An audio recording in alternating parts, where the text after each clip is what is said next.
రాజా school యాక్చువల్గా.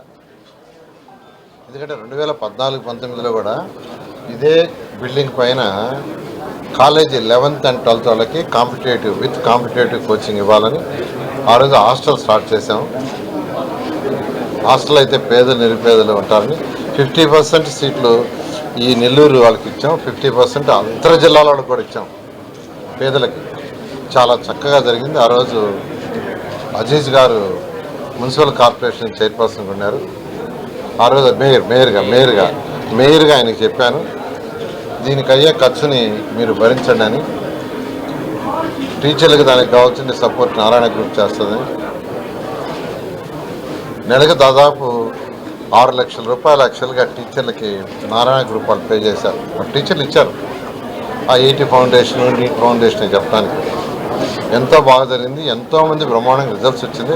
ఆ results వచ్చిన వాళ్ళని అజీజ్ గారు యాక్చువల్గా నెల్లూరు సిటీ అంతా ఊరేగించాడు. ఎంతోమంది ఐఐటీలో, ఎన్ఐటీలో, మెడికల్లో జాయిన్ అవుతాయి. అయితే గత ప్రభుత్వం హాస్టల్ మూసేసింది. మా మీద కోపం ఉండొచ్చు, ప్రజల మీద కోపం ఉండకూడదు. అంతేకాకుండా గత 5 సంవత్సరాల్లో ఈ స్కూల్నే మూసేశారు. ఇది నెల్లూరు నడి ఒడ్డులో ఉండే స్కూలు. అసలు ఇంత పెద్ద క్యాంపస్, ఇంత బిల్డింగ్లు ఎక్కడ దొరకవు.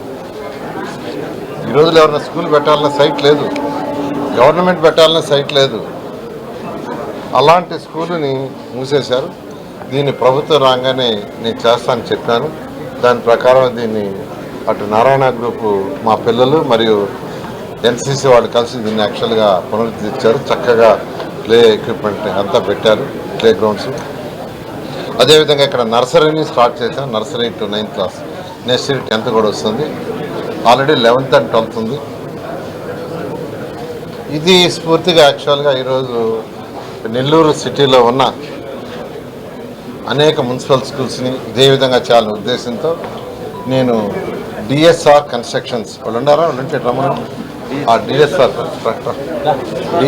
కన్స్ట్రక్షన్స్ సుధాకర్ రెడ్డి వాళ్ళని యాక్చువల్గా నేను ఎక్కడ వచ్చినాను, ఇక్కడ తీసుకొచ్చి చూపించగానే డిఎస్ఆర్ సుధాకర్ రెడ్డి గారు వెంటనే నేను కూడా ఒక స్కూల్ చేస్తాను సార్ అన్నారు.